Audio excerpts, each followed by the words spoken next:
Tudo animado? Estão com calor, com frio? Tá bom? Glória a Deus. Vamos então à palavra de Deus. Hoje nós vamos começar uma série nova.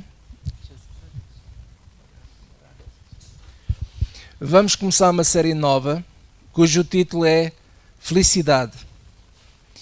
E o subtítulo desta lição, desta primeira lição, obrigado, é sobre a tirania da felicidade.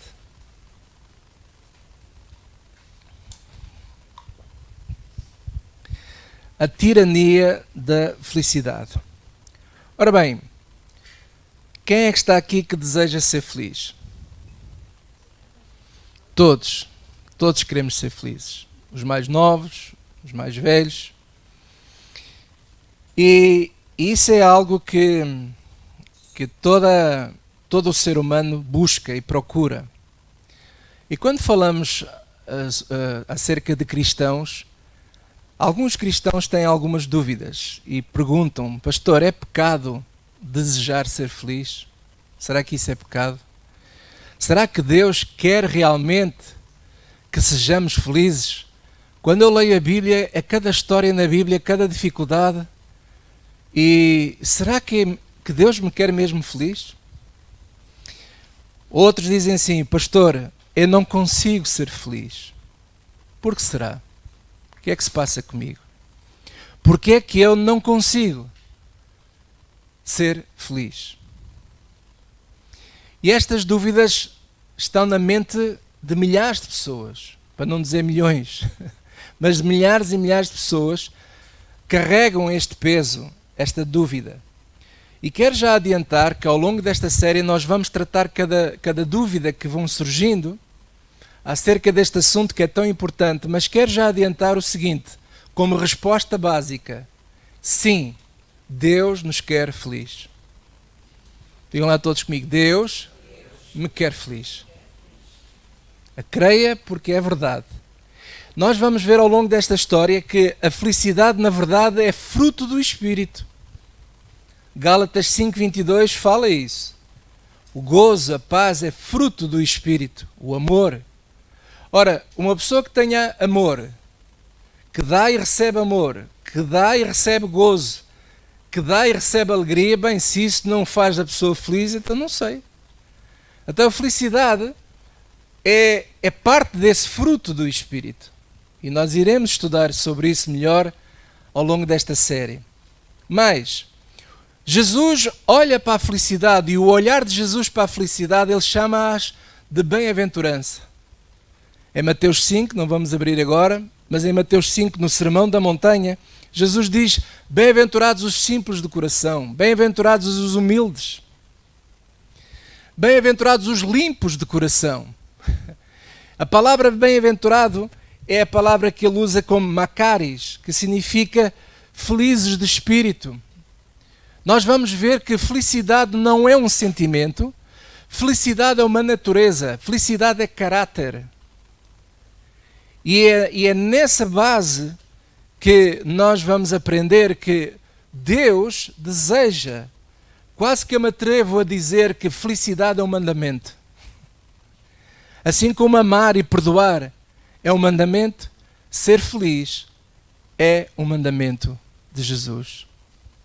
Aleluia! Então diga assim: uau, estou próximo de ser feliz. Bem, mas hoje quero tratar da tal tirania da felicidade. É interessante que existe uma imposição por esta tirania da felicidade, que é colocada insistentemente sobre as pessoas. As pessoas, na busca da felicidade, elas são empurradas, são colocadas debaixo de uma imposição. Há milhares de pessoas que não se sentem felizes porque lhes são impostos modelos, acordos, tratados, roteiros de felicidade, segundo o mundo. Em cima desses roteiros criam-se expectativas para que as pessoas se enquadrem nesses modelos.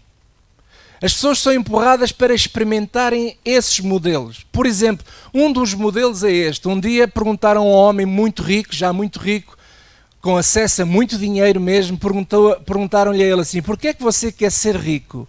Ou porquê é que você quis ser rico? E a resposta dessa pessoa dizia assim: para obter respeito. Ora, nós sabemos, à luz do Evangelho, que para nós termos respeito, não precisamos ser ricos. Mas existe este modelo na sociedade de que quanto mais tens, mais te vão respeitar. Mas isso é mentira. Isto está baseado numa mentira. Porque as pessoas muitas vezes mostram este lado assim: quando eu tenho, está tudo bem, todos me aceitam. Quando eu não tenho, ninguém me aceita, ninguém quer saber nada de mim. Esse é um dos modelos, é um dos roteiros que esta sociedade impõe. E daí as pessoas lutam, porque muitas vezes as pessoas dizem assim: eu só serei feliz se. Quem pensar assim, eu só serei feliz se, nunca vai ser feliz. Mas se alguém pensar de outra maneira assim: sou feliz apesar das minhas lutas, apesar de algum sofrimento, apesar de algumas tristezas e apesar até de muitas vezes chorar, eu sou feliz. Glória a Deus. Porque a felicidade não é como algumas pensam, que temos que sentir assim, sempre felizes 24 horas. Parece que a pessoa anda a flutuar. Aleluia. Ai, sou tão feliz. Isso não existe. Isso é o Hollywood que mostra. Isso é conto de fadas. Não há nada perfeito. Nós somos imperfeitos. Já parte logo aí um problema. Ninguém é perfeito. Então, querer buscar felicidade na perfeição dos outros ou em nós mesmos, porque nós muitas vezes boicotamos a nós mesmos, boicotamos a nossa felicidade. E isso é uma tirania, isso é uma escravidão. E a minha pergunta hoje para nós todos, para aqueles que estão lá em casa, é o seguinte: quais são as tiranias da felicidade que oprimem agora a tua existência? Quais são?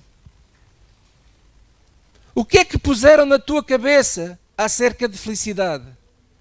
Porque a maneira como nós pensamos sobre este assunto pode ser libertadora, mas também pode ser a coisa mais depressiva e desgraçada da nossa vida. E nós temos de ter cuidado. E o Evangelho nos ensina como nós podemos seguir o conceito de felicidade ou no olhar de Cristo.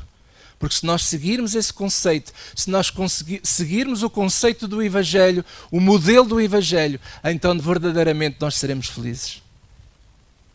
Aleluia. Vamos ver uma história muito conhecida que está em Lucas 15. Vamos abrir as Bíblias em Lucas, capítulo 15. É um texto muito rico. É a história da parábola do filho pródigo.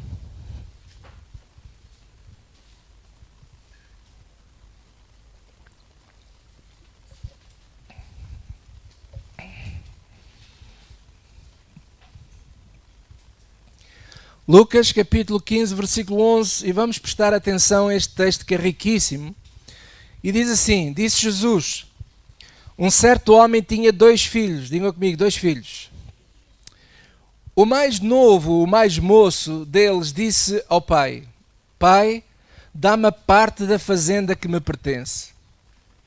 E ele repartiu por eles a fazenda. Um faz a pergunta, faz o pedido, e o pai decide: já que alguém me está a pedir a herança, vou já dar a herança aos 2.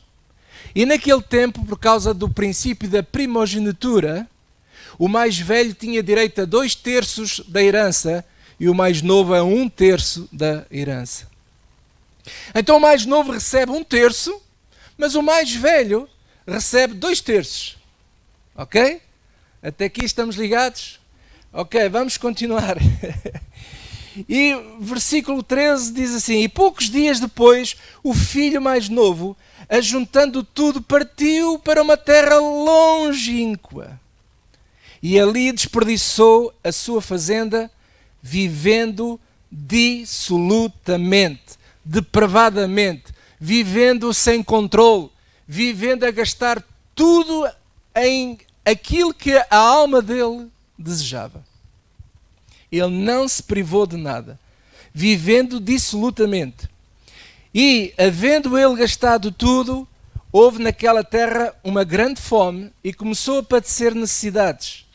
E chegou-se a um dos cidadãos daquela terra, um empresário, o qual mandou para os seus campos apacentar porcos. E desejava encher o seu estômago com as alfarrobas, com as bolotas que os porcos comiam.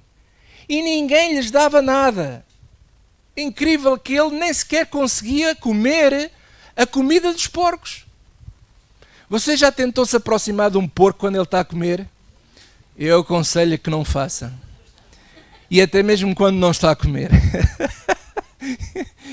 Os porcos podem se tornar violentos contra o ser humano. E até comer, atacar. Este rapaz nem sequer conseguia, porque a fome era tanta que os animais comiam tudo. Comiam aquilo tudo e ele não conseguia chegar à comida dos porcos. Veja só a desgraça, veja só aonde é que aquele rapaz caiu. E versículo 17 diz, presta atenção, digam comigo, e tornando em si, ou noutra tradução diz, caindo ou caiu em si mesmo. Não é? Este caiu em si é aqui a viragem da história da vida deste rapaz. Porque ele provavelmente começou a pensar, o que é que eu fiz com a minha vida? E ele se arrependeu. E diz que quando os jornaleiros diz assim, quantos jornaleiros do meu pai têm abundância de pão e eu aqui pereço de fome? Levantar-me-ei e irei ter com meu pai e dir-lhe-ei, Pai, pequei contra o céu e perante ti. Já não sou digno de ser chamado teu filho. Veja o sentimento de culpa. Ele sentia-se culpado. Não sou digno de ser chamado teu filho. Faz-me como um dos teus jornaleiros. Eram os pensamentos dele. Quantas vezes nós estamos a caminho de uma situação de falar com alguém e passam tantos pensamentos na nossa cabeça. Versículo 20. E levantando-se foi para o seu pai e quando ainda estava longe, viu o seu pai e se moveu de íntima compaixão. O pai moveu-se de íntima compaixão e correndo lançou-se ao pescoço e o beijou. E eu acho engraçado aqui a atitude deste pai. Este pai não disse assim, então agora que precisas de mim, lá vens tu outra vez. Seu malandro, eu bem te disse. É? Deus não é assim para nós. Deus não diz assim para nós assim, tu não sabes o que é que está escrito na Bíblia? Na palavra de Deus. Sou malandro, arrepende-te. Eu só te aceito se tu te arrependeres. O pai nem sabia se ele estava arrependido ou não. O pai, quando viu o filho a vir em direção dele, ele foi a correr e abraçou o filho, beijando-o. Glória a Deus, é isso que Deus faz connosco. Amém? É isso que ele faz connosco. E agora, saltando para o versículo 25, este pai tinha o segundo filho, lembra-se do mais velho? É que a história não é só do mais novo, também tem o mais velho. E o seu filho mais velho estava no campo, e quando veio e chegou perto de casa, ouviu a música e as danças. E chamando um dos seus servos, perguntou-lhes o que era aquilo. E ele lhe disse, veio o teu irmão, e teu pai matou o bezerro cevado porque o recebeu são e salvo. Mas ele se indignou. Digam todos comigo. Ele se indignou. Não queria entrar. Não queria entrar na casa do pai. E saindo o pai teve que sair de casa. Veja só como o pai fez. Sai de casa. Isto é muito engraçado. Mesmo aqueles que andam no mundo indignados, Deus sai da sua casa, por assim dizer, para ir ter connosco. Ele sai da casa dele para ir ter connosco para ver se nos salva, se nos ajuda. E saindo o pai instava com ele. Mas respondendo ele disse, ó pai, eis que te sirvo há tantos anos sem nunca transgredir o teu mandamento. E as escrituras não dizem nada, mas eu acredito o seguinte, ele está a mentir, porque toda a gente transgride. A Bíblia diz que não há nenhum sequer um puro, um santo. Não há ninguém que faça o bem. Quem é que está aqui que já fez pelo menos uma asneirinha na vida? Só uma coisinha pequenina. Toda a gente já transgrediu. Mas ele achava-se que não. Ele achava-se perfeito, porque ele não foi como o irmão, ele não saiu de casa, ele esteve ali com o pai sempre, e ele não transgrediu. E nunca me deste um cabrito. Malandro, então ele recebeu 2/3 da herança e está a dizer que nunca teve um cabrito? No mínimo teve 2/3 da herança. Para alegrar-me com os meus amigos. Vindo, porém, este teu filho, que desperdiçou a tua fazenda com as meretrizes, com as mulheres da vida. Mataste-lhe o bezerro cevado. O bezerro cevado é o bezerro nutrido, gordo, bem alimentado. O melhor bezerro para comer. E ele lhe disse, o pai, filho, tu sempre estás comigo e todas as minhas coisas são tuas. Mas era justo alegrarmos e afolgarmos porque este teu irmão estava de facto morto. E reviveu. Tinha-se perdido, é verdade. Mas achou-se. Glória a Deus. Aleluia. Achou-se. Então é motivo de festa, filho. Vamos nos alegrar, filho. Aleluia. E sabe o que é que esta história nos fala? 2 filhos. Ambos são oprimidos pela tirania da felicidade. O primeiro, mais novo, pede a herança e o segundo recebe a mesma parte, aliás, 2/3, mais até. Mas veja o seguinte, o mais novo pensa que ser feliz é sair da casa do pai. Quanto mais longe, melhor. Faz lembrar algumas famílias hoje, não é? Famílias portuguesas, relacionamentos. E há aqueles que pensam assim, eu tenho que sair de casa, quanto mais depressa melhor. E tenho que ir bem longe. Quanto mais longe, melhor, que é para os meus pais não chatearem a minha cabeça. Então as pessoas pensam que estar longe de tudo, estar longe de todos e viver a vida à maneira deles, que isso é que lhes vai trazer felicidade. É um engano. Mas depois também há aqueles outros que, como o filho mais velho, que ele pensa que mantendo-se na casa do pai, que a felicidade bate-lhe à porta. Ambos estavam debaixo desta tirania. O mais novo é empurrado pela angústia de ser feliz e o mais velho se boicota a si mesmo pela angústia de ser feliz. Porquê é que ele se boicota? Porque ele, naquela ânsia de ser feliz, ele tenta fazer tudo para ser aceito. Ele tenta ser perfeito, para ser aceito, para mostrar a sua perfeição diante do Pai. Tem tudo o que o Pai lhe deu. O pai está perto dele, recebe 2/3 da herança, tem acesso aos bois do pai, tem acesso a qualquer festa do pai. Até parece que é bom demais para ser verdade. Você sabe que há pessoas que se boicotam a si mesmo neste sentido. Elas sentem-se felizes, elas estão bem, estão felizes, mas pensam que é bom demais para ser verdade. Até pensam que é pecado estarem-se a sentir assim. Então elas acabam por não aceitar o bem que Deus quer dar a eles, colocando-se barreiras.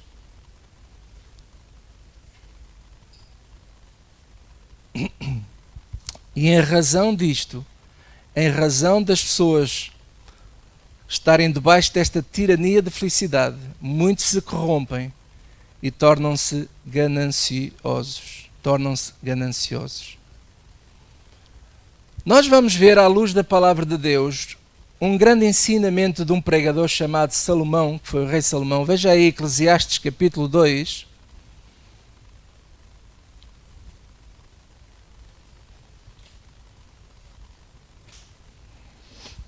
E em Eclesiastes 2 nós vamos aprender com o rei Salomão, onde ele nos ensina que os prazeres e as riquezas não nos dão felicidade. Ele aprendeu isso. Sabe, irmãos, sabedoria é nós aprendermos com os mais velhos, com aqueles que já bateram muitas vezes com a cabeça na parede e que nos dão alguns conselhos. Nós, muitas vezes, somos assim. Por exemplo, eu sou pai, né? Tenho os meus filhos. Às vezes eu dizia aos meus filhos: olha, não façam isso, isto não é o melhor caminho. Porque o pai e a mãe já bateu com a cabeça na parede, já nos magoamos muito com estas situações assim, assim, assim, assado. E eles dizem, amém, mas depois vou fazer assim porque eu acho também, porque eu também sei, porque eu também fui para a escola, porque eu fui para a universidade, eu também sei. E quando nós vamos ver, lá estão a bater com a cabeça na mesma parede que o pai bateu também e a mãe. Porquê é que a gente não aprende logo a lição? Por aqueles que já sabem que aquele caminho não é o melhor caminho. E hoje eu quero trazer-vos a vocês um velho sábio chamado Salomão, que bateu com a cabeça na parede e ele conseguiu chegar a uma conclusão fantástica acerca da felicidade. E agora veja aí no versículo 4, ele diz assim, olha o que é que ele diz na busca da felicidade. Fiz para mim, digam todos comigo, fiz para mim. Agora leio eu, obras magníficas. Agora digam comigo, edifiquei para mim casas. Plantei para mim vinhas, fiz para mim hortas e jardins e plantei neles árvores de toda a espécie de fruto. Fiz para mim tanques de águas para regar com ele o bosque em que reverdeciam as árvores. Adquiri servos e servas e tive servos nascidos em casa. Também tive grande possessão de vacas e ovelhas, mais do que todos os que houve antes de mim em Jerusalém. Amontoei também para mim prata e ouro, e joias de reis e das províncias.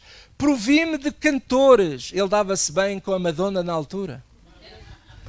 Não é com o Justin Bieber. Ele tinha amigos da nata da sociedade. Provi-me de cantores e cantoras e de delícias dos filhos dos homens e de instrumentos e de música de toda a sorte. E engrandeci-me e aumentei mais do que todos os que houve antes de mim em Jerusalém. Perseverou também comigo a minha sabedoria. E tudo quanto desejaram os meus olhos, olha o que é que ele fez, tudo o que os meus olhos desejaram, não lhe neguei. Nem privei o meu coração de alegria. Neste caso, não privei a minha carne, o meu desejo carnal de alegria alguma, mas o meu coração se alegrou por todo o meu trabalho e esta foi a minha porção de todo o meu trabalho. E olhei eu para todas as obras que fizeram as minhas mãos, como também para o trabalho que eu trabalhando tinha feito, e agora veja a conclusão. E eis que tudo era vaidade e aflição de espírito, e que proveito nenhum havia debaixo do sol. Uau! Este homem experimentou uma série de coisas, e como ele tinha acesso a muita riqueza, ele não negou nada dos desejos da sua carne. Ele se provou de tudo, diz aqui. E mais, se você reparar bem a construção do texto, desde o versículo 4, diz, fiz para mim, edifiquei para mim. Várias vezes ele repete, fiz para mim, adquiri, tive, possessão, engrandeci-me. Tudo estava concentrado nele. Era ele, tudo para ele, tudo na busca do quê? Dele se sentir importante, se sentir feliz. Mas ele chega à conclusão que tudo é vaidade e aflição de espírito. Quantas vezes nós próprios já passamos por situações assim, em que parece que estamos bem, temos tudo, temos acesso a tudo, mas cá dentro há uma aflição de espírito, há um descontentamento que está aqui dentro. Eu já várias vezes contava isto aos meus filhos e também às vezes nas pregações dizia, eu já experimentei muita coisa boa nesta vida, eu já tive momentos da minha vida que eu tinha acesso a muita coisa, que eu podia viajar em aviões particulares, em classe executiva, nos melhores hotéis, comia as melhores comidas, vestia-me da melhor roupa que podia acontecer, tinha acesso a tudo e mais alguma coisa, mas no meu coração aqui havia aflição de espírito. Aquela aflição que muitas vezes a gente passa durante o dia e fazemos assim, Parece que há aqui qualquer coisa a explodir aqui dentro, a gente não está bem. Temos tudo à nossa volta e não temos nada. Foi isso que Salomão provou. E ele aprendeu com a vida que por todo o acesso que ele pudesse ter para se sentir feliz, era tudo uma trabalheira. Olha aqui esse versículo 11, e olhei para toda, versículo 12, então ele passou à contemplação da sabedoria, dos desvarios e da doidice, porque fará o homem que seguir ao rei, o mesmo que outros já fizeram. Então vi eu que a sabedoria é mais excelente do que a estultícia, quanto a luz é mais excelente do que as trevas. Os olhos do sábio estão na sua cabeça, mas o louco anda em trevas. Também então entendi eu que o mesmo lhe sucede a todos. Pelo que eu disse no meu coração, como acontece ao tolo, assim me sucederá a mim. Porque então busquei eu mais a sabedoria. Então disse o meu coração que também isto era vaidade. Porque nunca haverá mais lembrança do sábio do que do tolo. Porque de tudo, nos dias futuros, total esquecimento haverá, e como morre o sábio, assim morre o tolo. O que é que ele está a dizer? Às vezes nós temos este ideal assim, eu desejava muito que a minha vida fosse uma inspiração para muitos. Eu quero deixar um legado.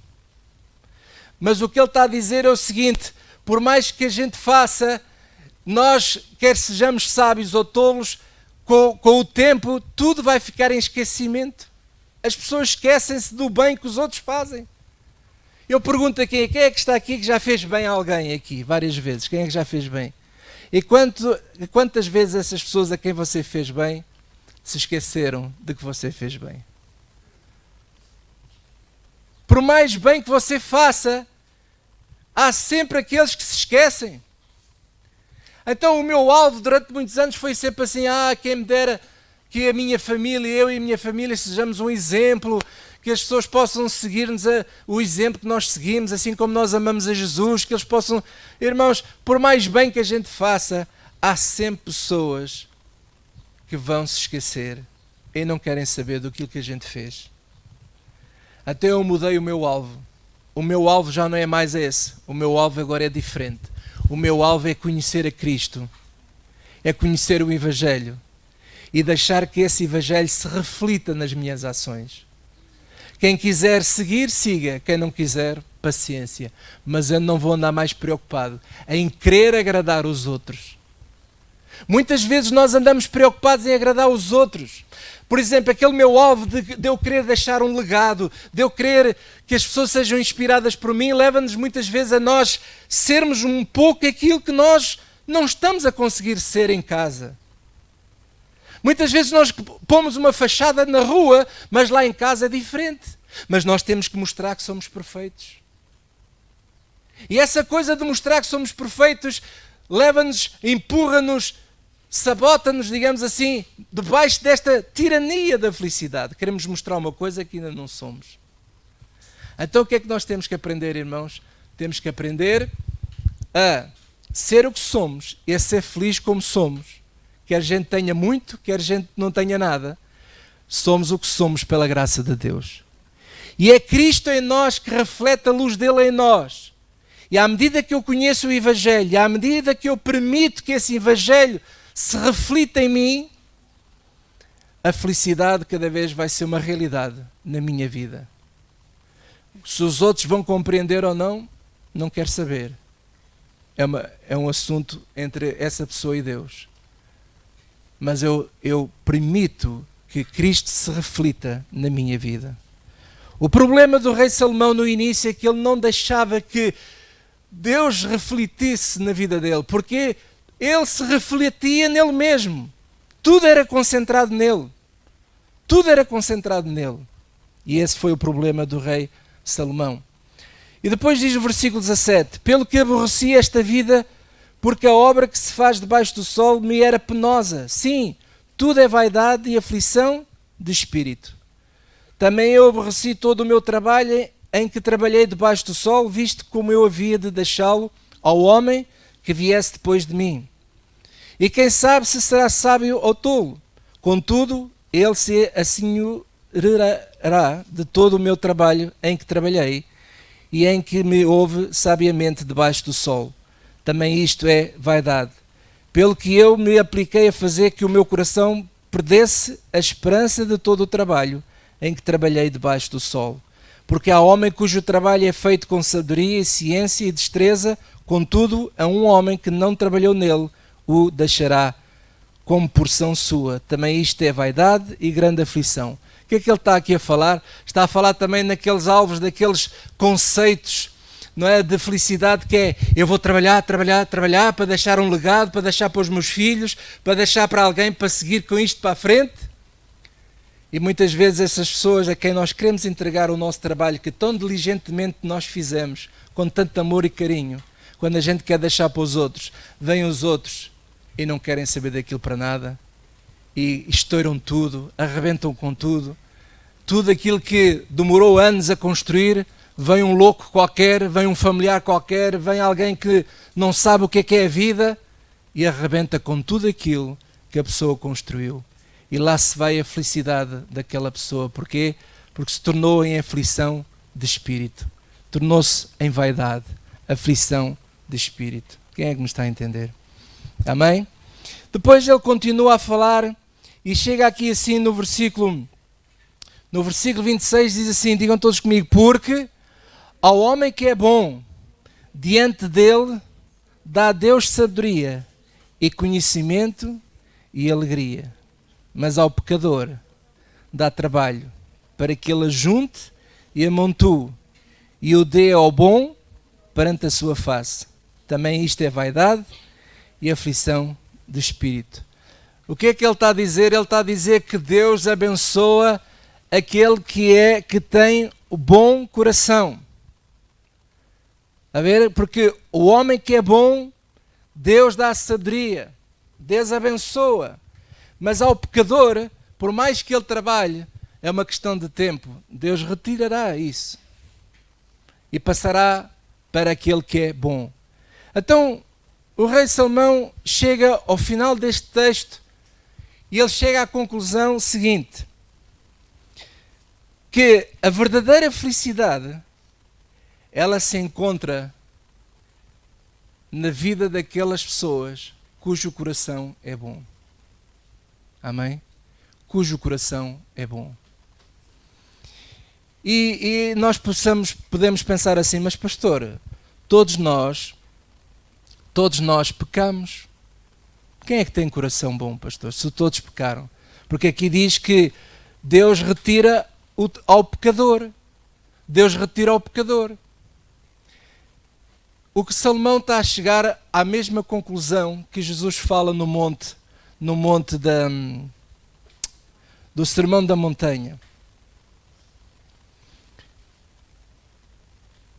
E que David também falou o seguinte: bem-aventurado o homem cujo pecado não lhe é imputado.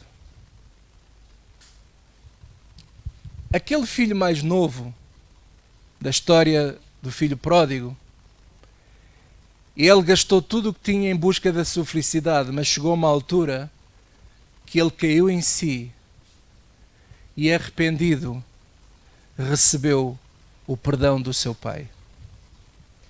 Quem são as pessoas que têm o coração bom? Aquelas que têm o perdão de Deus sobre a vida delas. Aquelas que se arrependeram do seu pecado e que sabem que na força deles não podem fazer nada a não ser o amor de Deus na vida deles. Por isso é que Jesus diz, vamos abrir agora em Mateus 5 e vamos agora ao sermão, entrar aqui já quase para terminar. Mateus capítulo 5.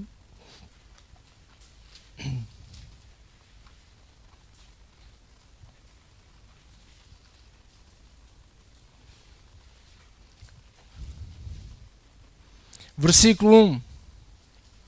E Jesus, vendo a multidão, subiu a um monte e, assentando-se, aproximaram-se dele os seus discípulos.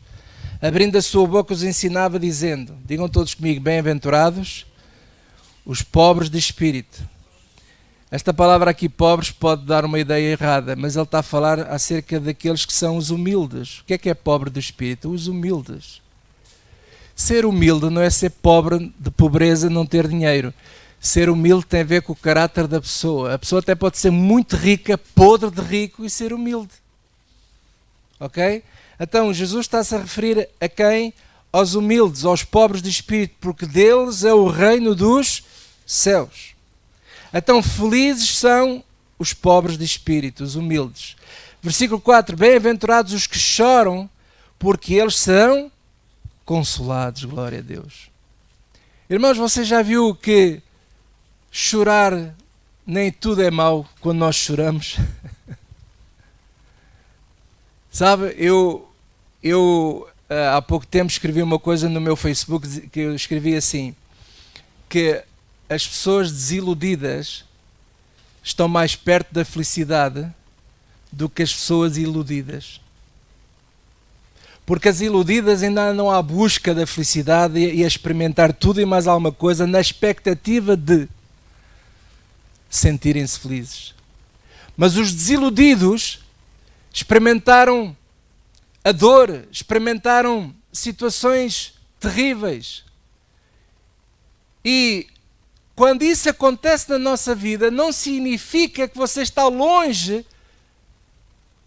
da felicidade. Pelo contrário, se você permitir que Deus trabalhe na sua vida, você será consolado. E quem é que vai consolar? É Deus, e Deus vai se usar de pessoas para virem até à nossa vida, para serem bênção para a nossa vida, para nos ajudar, para nos apoiar. Glória a Deus. Bem-aventurados os que choram, porque deles serão consolados. Bem-aventurados os mansos, porque eles herdarão a terra. Irmão, ser manso hoje é fundamental. Há pessoas que por tudo e por nada se irritam, mas ser manso é aquela pessoa que, com a ajuda de Deus, tem a capacidade de controlar a sua ira, de controlar a sua braveza. Há pessoas que são bravas por natureza, mas que quando o Espírito Santo entra no coração dessa pessoa, essa pessoa tem tudo para partir a loiça, mas a pessoa escolhe: eu não vou partir a loiça. E esse é caráter. É trabalho de Deus na vida dessa pessoa. Por isso é que Jesus disse: bem-aventurados os mansos. Está a ver que tem a ver com o nosso coração, tem a ver com o nosso caráter, tem a ver com aquilo que Salomão dizia: aqueles que são bons de coração, Deus os abençoará, glória a Deus. Aleluia! Quem é que está aqui que nos últimos tempos já teve vontade de apertar o pescoço a alguém? Alguns, não é? Mas você tinha tudo para apertar o pescoço, mas não apertou, glória a Deus.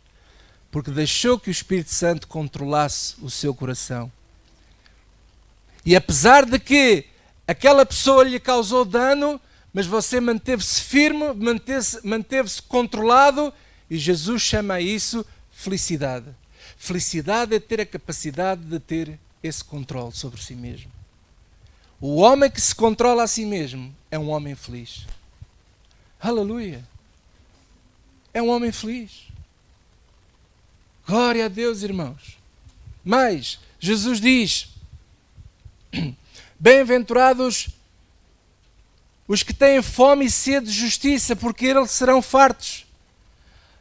Quantos de nós aqui, por vezes, nós ouvimos certas coisas, ficamos bravos com certas injustiças que nós ouvimos e vemos? Ainda há pouco tempo, isto que aconteceu nos Estados Unidos, foi agora, esta semana, não é? Aquele polícia coloca o joelho em cima do pescoço daquele rapaz, e o rapaz a pedir ajuda, que não consegue respirar, ele ali todo a manter-se ali, e acaba por matar o homem. Fruto de uma ideologia que cada vez alimentam essa ideologia. Esta ideologia que está nos Estados Unidos e que se espalha por muitos países ocidentais e por todo o mundo, é uma ideologia que mata, é uma ideologia, é um padrão que não traz felicidade a ninguém, pelo contrário, só causa divisão, guerras e contendas. Aquele homem, aquele polícia, a não ser que ele se arrependa, mas ele, no coração dele, não tinha um coração bom. Ele não tinha necessidade de tratar aquele homem daquela maneira. Irmãos, por mais mal que nos façam, nós não temos necessidade de tratar certas pessoas daquela maneira. Não há necessidade de tratar as pessoas mal. Não há necessidade de responder torto. Não há necessidade de pôr as mãos no pescoço da pessoa. As pessoas, por qualquer coisa, até no trânsito. No outro dia apitei a uma pessoa e ele para o carro no meio da rua, já queria bater em mim, não sei o quê. As pessoas, por qualquer coisinha de nada, perdem a cabeça. E eu, que antigamente era um arruaceiro de primeira, se fosse antigamente, eu partia logo para cima dele. Mas isso era logo. Eu fazia parte de uma gangue. Quando andava na minha juventude na escola, andávamos quase todos os dias à porrada. Ora, então eu não tenho medo disso. Mas graças a Deus que hoje, e a minha mulher então ao meu lado ajuda-me, Fernando, tem calma. Fernando, tem calma. E eu, uça. Não há necessidade de resolver tudo à pancada. Ou tudo ou nada. Não precisamos de ser assim. Bem-aventurados aqueles que são misericordiosos, porque eles alcançarão misericórdia. O homem misericordioso é feliz. Bem-aventurados, versículo 8, os limpos de coração, porque eles verão a Deus. Bem-aventurados os pacificadores, porque eles serão chamados filhos de Deus. Quem é um pacificador? É aquele que constrói pontes, é aquele que constrói relacionamentos, é aquele que constrói... Quando há uma guerra, por exemplo, eu gosto muito, e a minha esposa estudou isso na universidade também, sermos mediadores, né, entre conflitos. Eu gosto de ser assim, eu sempre fui uma pessoa que tenta ao máximo mediar conflitos. Bem-aventurado os pacificadores, bem-aventurado a pessoa que assim age, porque quem age assim é um homem feliz, glória a Deus, é um homem resolvido. Aleluia. Mas, bem-aventurados os que sofrem perseguição por causa da justiça. Se você é perseguido por causa da justiça, então você é bem-aventurado, você é feliz. Bem-aventurados vós, que quando vos injuriarem, perseguirem e mentindo, disserem todo o mal contra vós por minha causa. Quem é que já foi caluniado aqui? Quem é que já foi caluniado aqui por causa da verdade, por causa do Evangelho? Bem-aventurado, então você é feliz. Oh, feliz, pastor, você é feliz. Mas eu não estou a sentir nada feliz, isto é injusto, eles mentiram. Glória a Deus, bem-aventurado você que sofreu isso tudo. Aleluia. Amém? Então, irmãos, hoje quero terminar a dizer a vocês o seguinte. Nesta série, nós vamos aprender que felicidade não é um sentimento, mas é uma natureza, é uma consciência nova, é a nova criatura em nós mesmos. Nós vamos aprender que a felicidade é caráter, é olhar e compreender a mente de Cristo em nós mesmos, é permitir que Cristo se reflita na nossa vida através das nossas ações. E quando nós entendemos isto e permitimos o Espírito Santo trabalhar em nós nesse sentido, nós nos tornaremos pessoas felizes, segundo o Evangelho. Na parábola do filho pródigo, o filho mais novo é restaurado,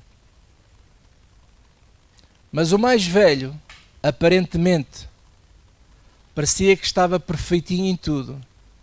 Foi difícil ele perdoar. Nós não sabemos se ele perdoou mais tarde o pai. É uma parábola, não é? Nós não sabemos se perdoou ou não. Pois a parábola termina com a exortação do seu pai ao filho. Podemos ver isso novamente em Lucas 15, versículo 31.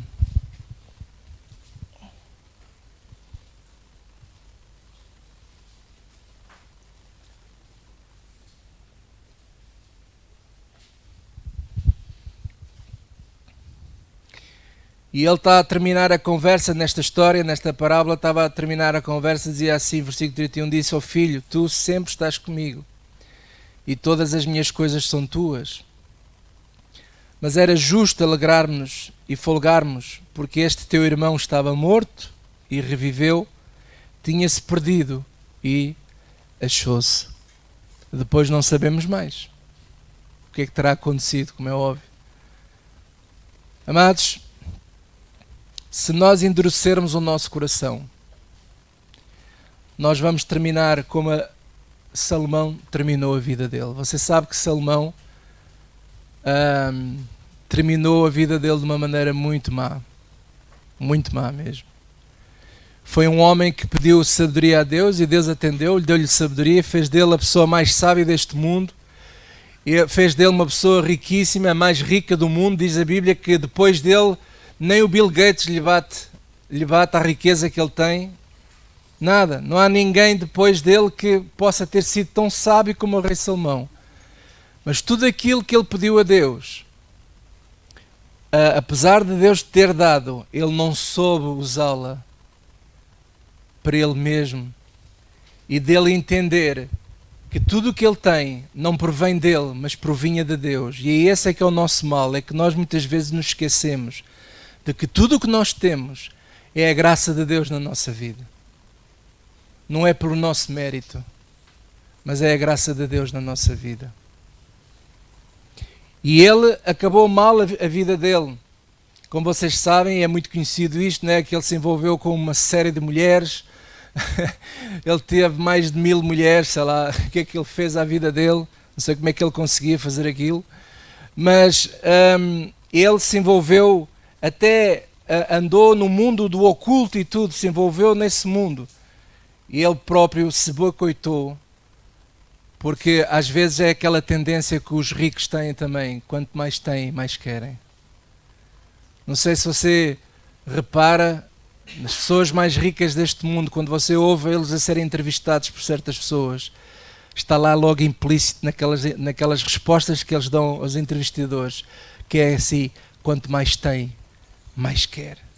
Faz lembrar aquela parábola também de Jesus, não é? Daquele homem que amontoava e já não tinha onde guardar as coisas. Ele construiu ainda um galpão, um armazém ainda maior para conseguir amontoar tudo, e depois diz assim: alma minha, descansa, porque tu tens o teu futuro segurado.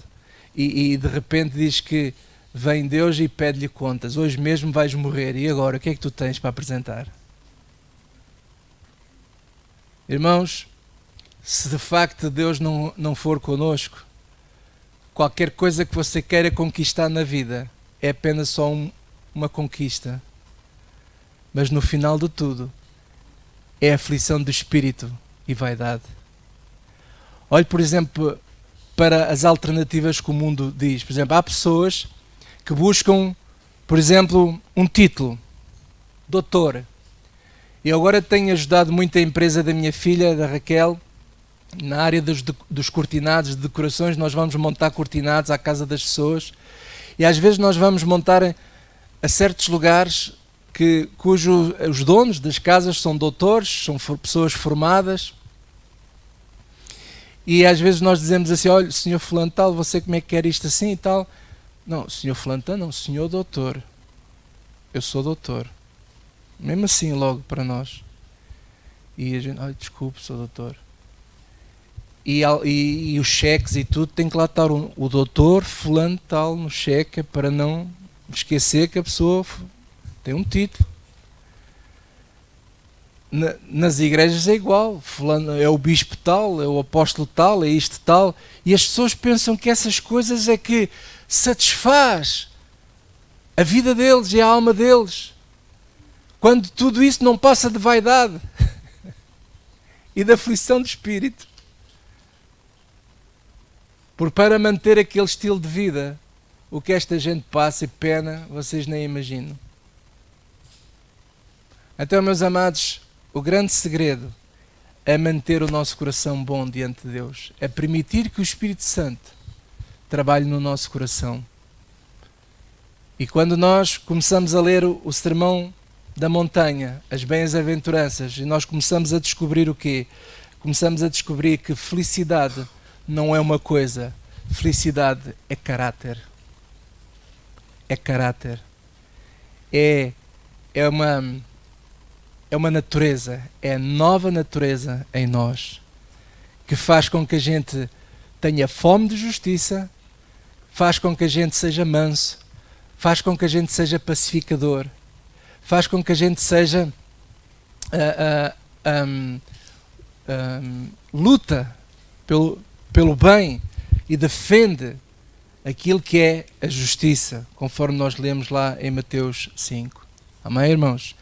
Então, nesta primeira mensagem desta série, eu queria deixar esta introdução dizendo o seguinte: sim, Deus nos quer feliz, mas cuidado para nós não ficarmos reféns desta obsessão, nem sermos empurrados para buscar um modelo de felicidade que não é aquele que Jesus nos ensina. Temos de ter cuidado para não sermos empurrados por esta tirania da felicidade, porque senão podemos ser oprimidos, como os filhos daquele homem da história da parábola do filho pródigo. Eles foram oprimidos, ambos foram oprimidos pela ânsia de serem felizes. Tanto aquele que foi para longe como aquele que ficou perto tiveram os mesmos desafios, os mesmos problemas. E aqui aprendemos outra lição: não é o estar longe ou estar perto, não é o local que nos vai fazer feliz, mas é o modo como nós permitimos que a ação do Espírito Santo e do Evangelho se reflita na nossa vida. É isso que nos faz feliz. Vocês ouviram amém? Glória a Deus. Vamos ficar de pé.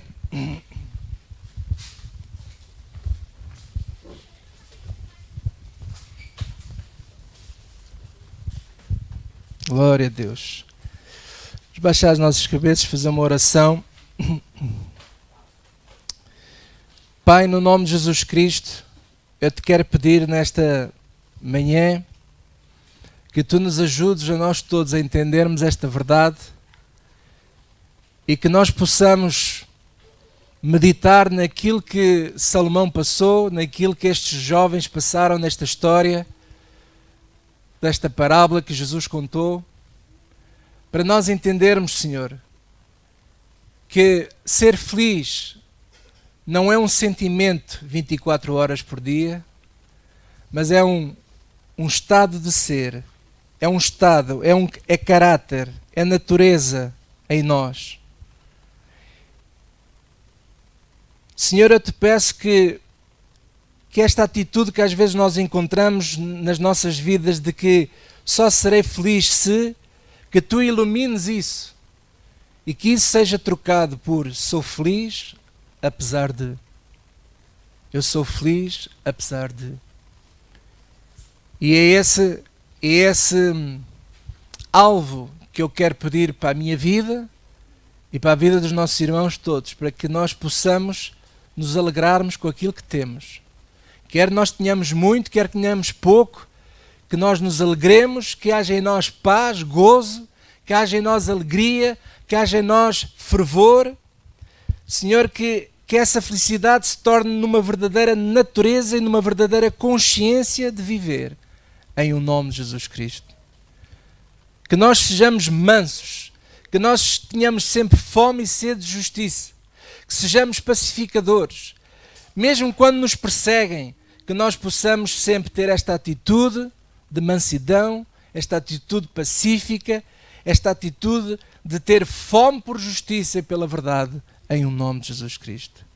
Esse é o nosso desejo e te pedimos